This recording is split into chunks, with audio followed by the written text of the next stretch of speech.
Queria que você abrisse comigo aí 1 João, verso 19 ao 23. Hoje a gente vai falar de um assunto bem legal que a gente gosta muito de passar, que é o famoso deserto, amém? Aí vocês estão ligeiros, hein? Glória a Deus. João capítulo 1, verso 19 ao 23 diz assim: Este foi o testemunho de João, quando os judeus de Jerusalém enviaram sacerdotes e levitas para lhe perguntarem: Quem é você? Ele confessou e não negou, declarou abertamente: Não sou o Cristo. Perguntaram-lhe: Então, quem é você? É Elias? Não sou, ele disse. É o profeta? Não, respondeu. Finalmente perguntaram: Quem é você? Dê-nos uma resposta para que a levemos àqueles que nos enviaram. O que diz a respeito de você mesmo? João respondeu com as palavras do profeta Isaías: Eu sou a voz do que clama no deserto, endireitem um caminho para o Senhor. Amém? Glória a Deus. Existem alguns pontos nesses versos que me chamam a atenção. E a gente vai falar hoje sobre deserto, sobre prova, sobre dificuldade. Mas a primeira coisa que eu queria falar com vocês aqui daquilo que a gente acabou de ler, é que João ele fala o seguinte: Eu sou a voz do que clama no deserto. Ele não fala que ele é a voz que clama no deserto. Então existia uma voz clamando no deserto. E João, tão sensível à presença de Deus, tão sensível àquilo que ele estava esperando, ele foi atraído ao deserto por essa voz. E ele se tornou então o mensageiro, o porta-voz daquela mensagem que ecoava naquele lugar. Mas o que eu queria falar com você aqui é que isso era uma afronta para o povo judeu. Quando aparece um homem no deserto falando que tinha uma mensagem da parte de Deus, o povo judeu muito provavelmente ficou maluco. E nós vamos entender o porquê. Então, antes de tudo, eu queria falar aqui sobre o deserto, que o deserto ele é um lugar inabitável, um lugar árido, um lugar difícil. E na Bíblia, o deserto ele vai fazer referência aos períodos em que Deus coloca o seu povo à prova, que Ele testa o coração do seu povo. E o que acontece aqui? Nós temos um período chamado período interbíblico, que são os 400 anos de silêncio de Deus. Isso se dá do último livro do Antigo Testamento até o primeiro livro do Novo Testamento. Nesse período de 400 anos de silêncio, Deus não falou com o povo de maneira nenhuma. Ele não enviou um profeta, Ele não fez um milagre, Ele não fez um sinal, Ele não fez nada. Só que o povo não parou de se desenvolver. Antes desse período, o povo tinha sido levado cativo à Babilônia.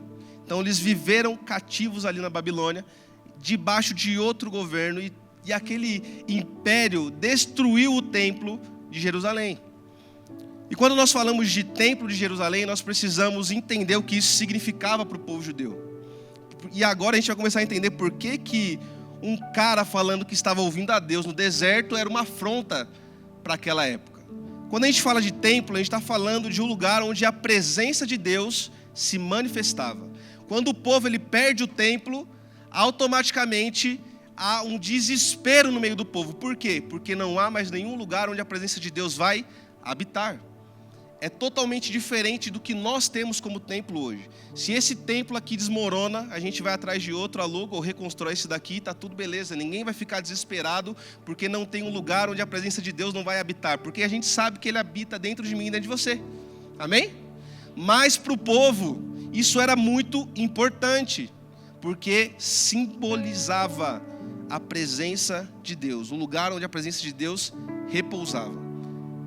E durante esses 400 anos de silêncio, o povo continua se desenvolvendo. Antes deles voltarem para Jerusalém, Deus levanta um homem, rei Ciro da Pérsia, ele vence os babilônios, e ele liberta o povo de Israel e libera eles a construir de novo o templo.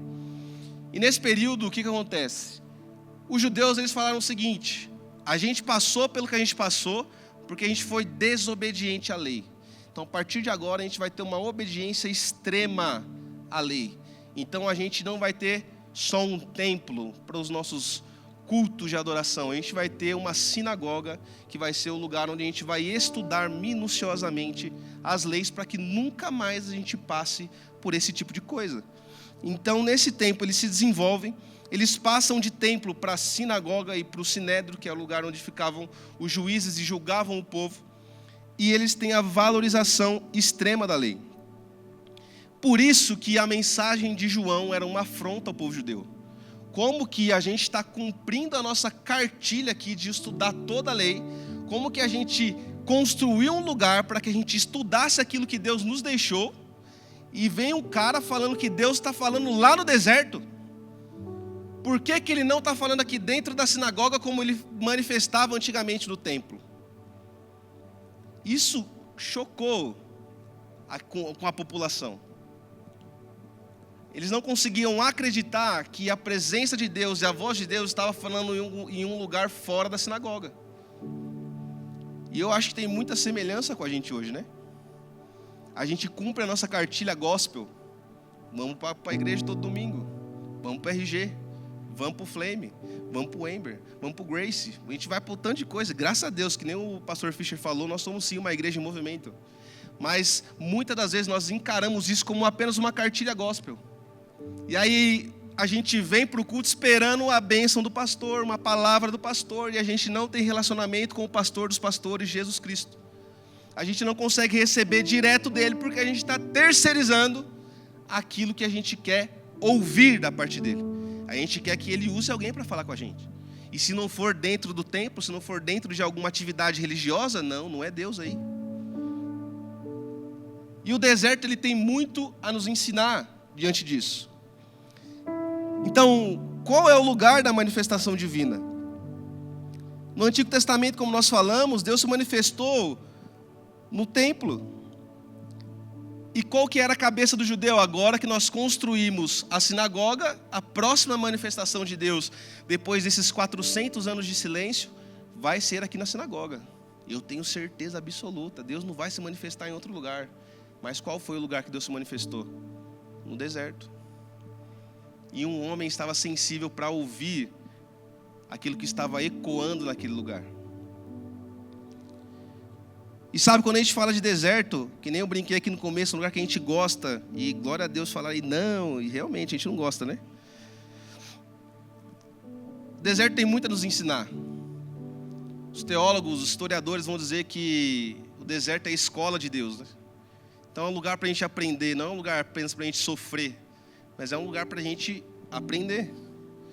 E talvez a gente não saia ou demore muito para sair de alguns desertos, de algumas provações que acontecem na nossa vida, porque a gente está esperando que Deus venha falar com a gente aqui nesse lugar. A gente está esperando que o pastor Bruno venha falar com a gente aqui, o pastor Fischer, seja lá quem você esteja esperando que fale com você. E quanto Deus está esperando você se achegar a Ele no secreto, no meio dessa prova, no meio dessa tribulação que você está passando, porque Ele deseja falar com você aí nesse lugar. E sabe, as coisas que a gente aprende no meio das provas, no meio do deserto, no meio da tribulação, não existe nenhum momento de felicidade, de alegria que iria nos ensinar aquilo. Existem lições que nós tiramos de momentos difíceis que nós passamos, que não tem outra situação tão feliz e agradável que iria nos ensinar exatamente aquilo que nós aprendemos. E aí isso nos leva a uma mudança, de perspectiva diante do deserto. O povo enxergou aquilo como um castigo de Deus e hoje nós enxergamos assim também. Deus, por que que isso está acontecendo comigo? Por que eu estou passando por isso? Por que a minha família está passando por isso? E a gente acha que Deus está castigando a gente. Quando na verdade a gente devia perguntar para Deus, Deus, o que o Senhor quer me ensinar no meio dessa situação? O que o Senhor quer falar ao meu coração diretamente comigo? Porque talvez você nem creia que Deus queira falar diretamente com você. Talvez o que você espera e aquilo que você creia é que Deus só fala com você através da vida de um pastor ou através de uma pregação, e não. Deus deseja falar diretamente com você de maneira pessoal. E essa mudança de perspectiva, ela é necessária.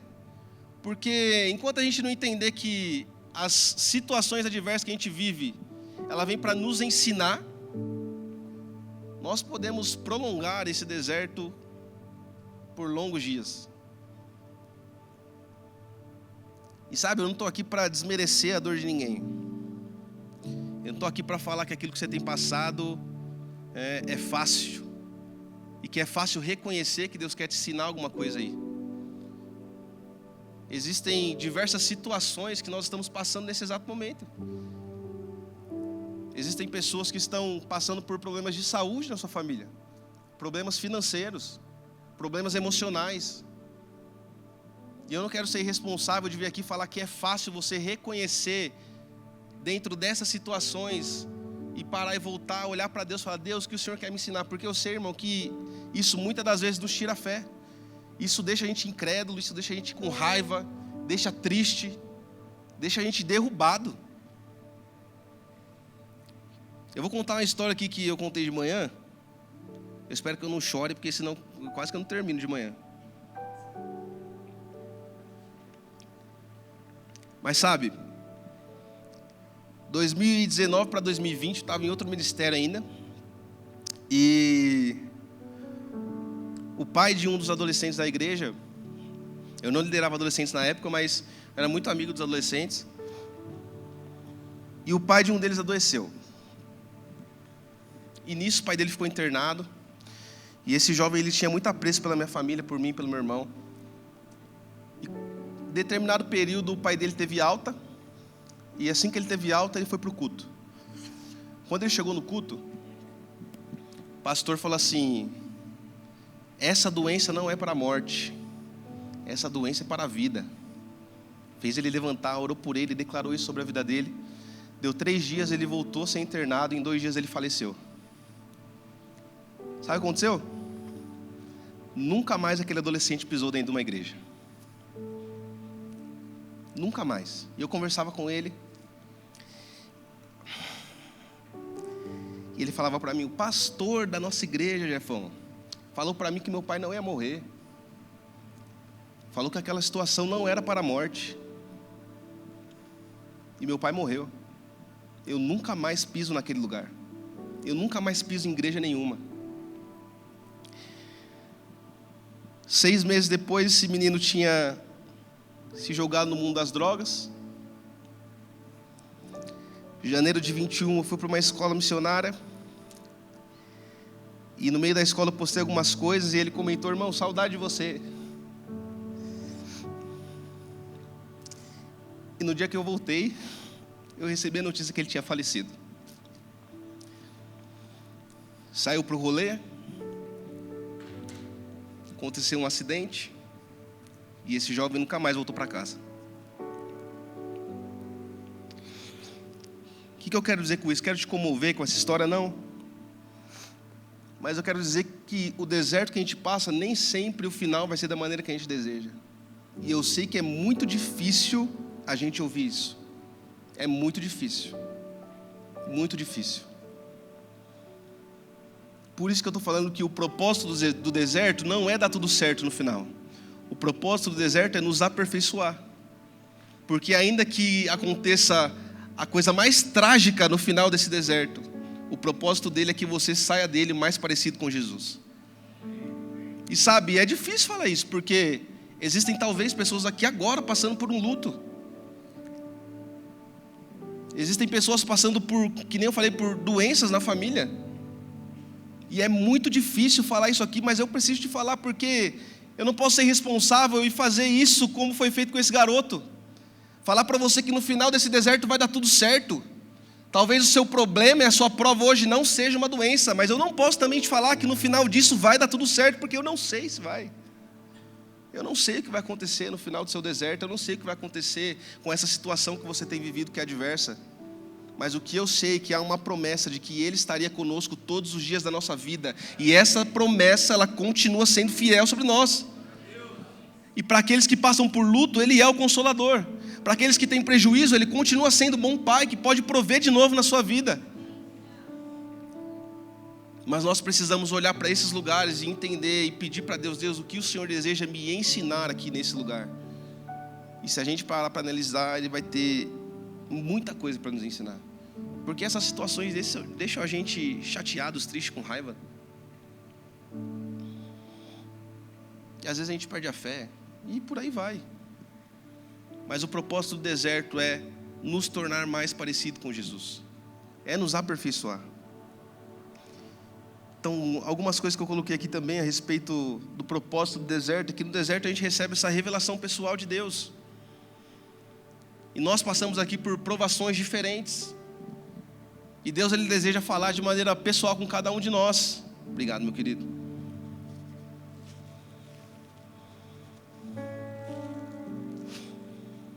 Então, o deserto também é um lugar de revelação de Deus. É um lugar onde a gente pode ouvir algo que nós não ouviríamos aqui em cima. Que nós não ouviremos num culto, não ouviremos numa vigília, porque é muito pessoal, de acordo com aquilo que você está vivendo e está passando. E de acordo com aquilo que você já foi tratado ou não. E o deserto, ele traz aperfeiçoamento para nós. Ele aperfeiçoa o nosso caráter, ele nos molda o nosso coração, para que a gente se torne mais parecido com Jesus. E por último, esse efeito cascata é para que essas coisas que a gente vive, que a gente presencia, que a gente experimenta, para que isso não pare em nós.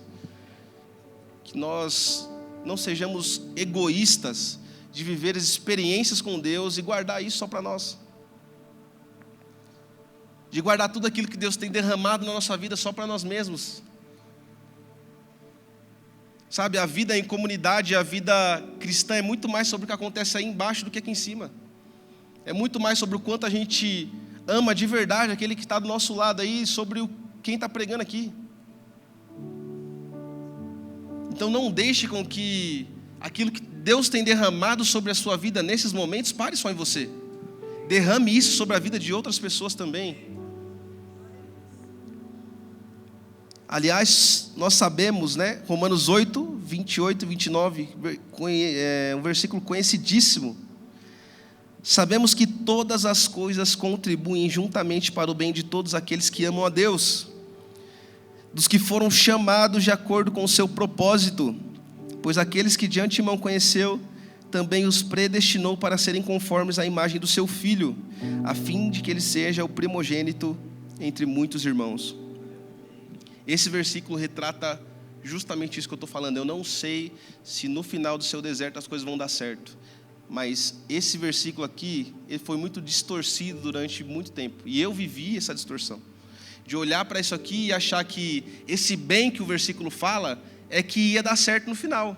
Tudo coopera para o bem daqueles que amam a Deus, então pronto, tudo vai dar certo no final, não importa o que eu estou passando, no final vai dar tudo certo, e não é isso que ele está falando, porque tem o verso 29, e o verso 29 vai falar que esse bem é que nós nos tornemos mais parecidos com Jesus. Então eu não sei realmente se vai dar certo no final, mas eu sei que você pode sair desse deserto mais parecido com Jesus. Cada prova, cada situação que a gente passa, cada coisa diversa que acontece na nossa vida, vem para nos ensinar sim, e para moldar o nosso caráter e o nosso coração à imagem do Senhor Jesus. Para finalizar aqui, A.W. Tozer, um escritor cristão americano, pastor, ele falou o seguinte: Deus está mais preocupado em formar Cristo em você do que te dar uma vida confortável. E talvez essa seja uma verdade das mais difíceis da gente ouvir, porque diante de tanta dificuldade, de tanta necessidade que a gente passa na nossa vida, e que é super válido a gente buscar conforto, sim, é válido, mas essa é uma verdade difícil de engolir, né? Deus, ele está muito mais preocupado que a gente se pareça mais com Jesus do que a gente viva no conforto. Eu não sei se você crê nisso, mas eu creio. Isso não significa que eu vou buscar uma vida desconfortável em todas as áreas da minha vida. Isso significa que eu preciso parar de olhar para o meu umbigo e achar que todas as coisas que acontecem na minha vida é para me beneficiar. Mas eu preciso entender, e Cristo precisa tomar forma no meu coração todos os dias da minha vida. E cada prova que eu passo, isso me aperta um pouco mais, isso me espreme um pouco mais, e eu posso sair dessa situação mais parecido com Jesus. Como diz o pastor Silvio, é isso aí. Acabou.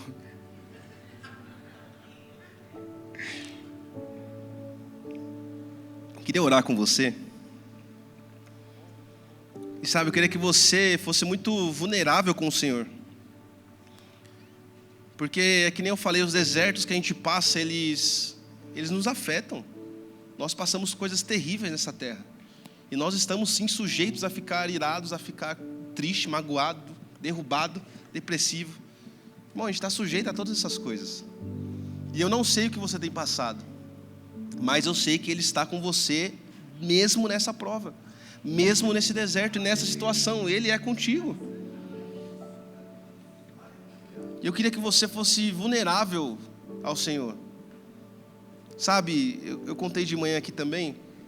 Eu passei por um momento de incredulidade recente. Eu mudei de casa, né? Eu e minha família mudamos. E a gente tinha 2 meses para sair do lugar onde nós estávamos. O proprietário pediu a casa, separou da mulher e tal, ia precisar voltar, enfim. Lá vai a gente correr atrás. 2 meses correndo atrás, achamos algumas coisas legais, enviamos proposta, nada aprovava. Proposta dali, nada aprovava. O prazo foi apertando, foi chegando. Chegou os 2 meses, a gente não tinha nada. Aí meu pai conversou com ele, pediu mais uma semana. Falou, 1 semana para a gente tentar fechar mais alguma coisa. Tem um negócio aqui engatilhado, dando certo. Aí a gente muda no final de semana que vem. E mesmo que não dê certo, a gente muda, a gente vai para casa da minha sogra e tal. Enfim, passou essa semana a mais. Tinha também mais uma proposta durante a semana e nada deu certo. Para o desespero do meu pai, lá vai a gente levar as coisas lá para casa da minha avó, da sogra dele. Levamos todas as coisas lá para a garagem da minha avó. E aí, um dia antes da gente levar essas coisas para lá, tinha uma casa que a gente tinha visto e a corretora sumia no mapa. Meteu um Mr. M. Anunciou a casa, a gente entrou em contato, nunca mais a mulher apareceu na vida. Aí até a área entrou em contato com a mulher lá, falou, vou mandar aqui, porque vai que ela me responde, né? E não é que respondeu mesmo, respondeu a área, mas não respondeu ninguém lá de casa. Beleza. Sexta-feira desse final de semana que a gente ia mudar, a mulher responde falando que queria marcar a visita para o sábado, no dia seguinte. Meus pais ficaram felizes e ao mesmo tempo preocupados, né? Tá mudança marcada, a mulher vai falar para visitar agora? Beleza, vamos lá. Adiou a mudança para o domingo, 10 horas, aí a mulher sumiu de novo, nessa sexta-feira. Sábado de manhã a Ari foi, mandou mensagem para ela de novo. E aí, tá confirmado ou não tá? Preciso do endereço, qual vai ser? Aí a mulher foi e respondeu, tô confirmado, tô indo para lá. Beleza, lá vai a gente correr, fomos lá ver a casa. Aí eu mandei assim para ela, já incrédulo. Isso aí vai dar em nada, a mulher sumiu, deve ser mó rola, a mulher deve ser mó enrolada, essa corretora aí, vixe. Isso aí vai dar em nada. Ela, menino, não perde a fé não. Para de ser assim, que não sei o quê. E eu tava mesmo sem fé, irmão. Sou vulnerável aqui para vocês. Eu estava incrédulo. Eu falei, mano, não vai dar certo esse negócio. Não vai. Chegamos lá, a mulher começou a mostrar a casa e tal. Casa legal, beleza. Aí teve um ponto que ela tocou, que ela falou assim, e aqui vocês podem ficar sossegados, porque são os donos que moram aqui embaixo, o filho dele mora em cima. Então, tá beleza, é tudo família aqui. Tanto que o último inquilino que estava aqui, ele precisou viajar para resolver algumas coisas de família, ele ficou 30 dias fora, precisou sair correndo, deixou a casa aberta, não sumiu nada, porque aqui realmente é muito família. Então ficou tudo aberto aqui, do jeito que ele foi, ele voltou e encontrou a casa do mesmo jeito. Antes de sair de casa, minha mãe tinha falado assim, meu Deus, onde que a gente vai encontrar um lugar igual a gente mora aqui, né? Com uns vizinhos tão bons pra gente, a gente sai, nem tranca a casa, e não acontece nada. Chegou lá, a mulher falou isso. Na hora que a gente entrou no carro, eu falei, você lembra que a mulher falou? Ela falou o quê? Ela falou tanta coisa. Aí eu fui e relembrei disso nela. Meu Deus, tinha esquecido. E aí as coisas começaram a tomar forma de novo. E nós começamos a ter fé de novo. Mas eu estava incrédulo. Irmão, o que é uma mudança de casa para tantos problemas que vocês estão passando aí, né? Mas eu fiquei incrédulo. Minha fé foi colocada à prova e em determinado momento eu falhei. Eu falei, mano, só Deus sabe o que vai ser, mas eu não sei de mais nada. Mas no fim aconteceu. Da maneira que a gente esperava? Não. Vou ser sincero para vocês, a gente nem queria sair daquele lugar. O lugar que a gente estava realmente, o nosso coração era um lugar muito bom. A gente não queria sair de lá. Então o final não foi do jeito que a gente esperava. Mas alguma coisa foi mudada dentro de nós. E nós precisamos olhar para todas as situações adversas que acontecem na nossa vida dessa mesma maneira. E é que nem eu falei aqui, às vezes a gente vai perder a fé no meio do caminho. Mas Ele continua sendo Deus, Ele continua sendo poderoso. E Ele continua fazendo. Ainda que não seja da maneira que a gente espera, da maneira que a gente idealiza, da maneira que a gente deseja, Ele continua sendo bom. E é nisso que nós devemos nos apegar. Amém? Queria orar com você. Coloque-se de pé aí no seu lugar.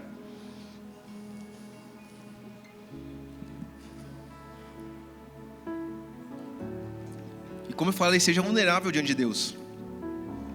Fale para Ele mesmo as coisas que estão acontecendo com você, que talvez nem fé você tenha para que Ele faça alguma coisa aí no meio desse deserto, no meio dessa prova. Mas você é filho, irmão. Você pode ser sincero diante do seu Pai. Então, eu vou só conduzir a oração aqui, mas ore você também por você, por tudo que você tem passado nesses últimos meses, nesses últimos dias, amém? Senhor Jesus, nós te louvamos, nós te agradecemos por tudo que o Senhor tem feito e falado ao nosso coração. E nós te agradecemos porque no meio do deserto o Senhor está conosco. No meio das provas, das tribulações, das situações adversas, o Senhor não soltou a nossa mão em nenhum momento. Pode ser que em algum momento nós tenhamos tentado soltar a sua mão, mas o Senhor nunca nos desamparou. E ainda que as coisas não tenham acontecido, ou não vão acontecer da maneira que a gente espera, e da maneira que a gente idealiza, que o Senhor possa trazer fé ao nosso coração. Traz um amor inabalável pela sua presença e pela sua pessoa, a ponto dessas coisas não abalarem o nosso relacionamento com o Senhor. Senhor Jesus, nos fortalece no Espírito, na nossa fé, para que a gente possa entender e caminhar mesmo no deserto, entendendo aquilo que o Senhor tem para nos ensinar diante dessas coisas. E que no final de tudo isso, todos nós possamos sair mais parecidos com Jesus. Que cada deserto, cada prova, cada dificuldade que a gente passar, venha nos tornar mais parecidos com Jesus. E que isso não venha parar em nós, mas que no nome poderoso de Jesus o Senhor derrame graça sobre nós, para que a gente possa derramar a nossa vida sobre a vida de outras pessoas e abençoar a vida de outras pessoas também. Que isso não pare no nosso egoísmo, mas que a gente venha viver, Pai, o verdadeiro evangelho de se doar pelos nossos irmãos e de derramar sobre a vida dos nossos irmãos aquilo que o Senhor tem feito na nossa vida. No nome de Jesus, abra os nossos olhos para poder vê-lo, os nossos ouvidos para ouvir e o coração para entender aquilo que o Senhor deseja falar, e a convicção de que esse deserto é apenas uma escola, é apenas um lugar para que a gente seja aperfeiçoado no Senhor, e que no nome de Jesus nós seremos e nós sairemos daqui mais parecidos com Jesus. É o que nós te agradecemos, Pai, em nome de Jesus. Amém.